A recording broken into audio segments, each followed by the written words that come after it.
začala pátrať po tej vine, že kde sa mohla stať tá chyba, tak som bola z toho dosť taká, že tak dobre, stala sa tá chyba a prečo to už ďalej riešiš? Nič sa tým absolútne nevyrieši. No pojďme, tak. A ty, ne, že ti uvidím, že to budeš dělat stejným stylem jako teďka, ty prostě zařaď 10. Já jsem tam běhala na tom prepu. A neviděla jsem jí udělat svižnější krok. Mě úplně že já jsem od tebe sami neviděla svižnější pohyb dneska, ty vole. A jakže ne? Kámo! Ja neviem, či ja som tu proste paranoidná, alebo už či som mentálne úplne inde. A ja mám pocit, keby to robila na schvál. To, že nevykyslo, nehovorím, že je moja chyba, ale tiež to úplne nie je moja chyba. Prosím, aspoň mě ty nech mluvit, když už neodporuj mi prostě, já vím, Ale neodporujem ti, ale robila som všetko, čo som mala. Robila som tu pojebanú zeleninu. Ale to je jedno, my musíme prostě zasadit prostě 10 minimálně. To, ako sa ona k tomu postavila, je to úplne najhoršie, čo mohla spraviť. Kámo, to je hrozný truce. To je strašný truce. Tak je. Jaký tak je? Já když to neudělám... Ale a čo s tým teraz, kurva, spravím? Co si ze mě děláš, prdel? Ja môžem za to, že to nevykyslo. Možno áno, možno ne. Na koho chytáš raplasa? Ja za to kurva nemôžem. Na koho chytáš do pití rapla takhle? Jsi normální?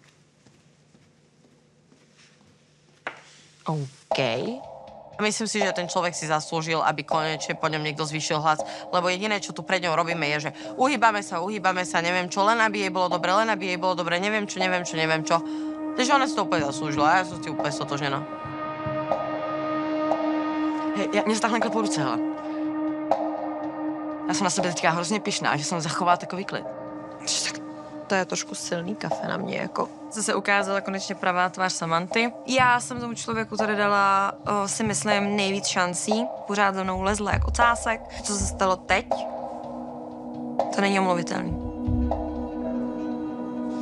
Poďme to dokončiť. Kámo, tak takhle na mě fakt jako ne, hele. Já bych se tam v životě k tobě nezachovala. Ten člověk má v sobě asi nějakou strašnou zlobu. Nevím, ale tohle bylo přes čáru.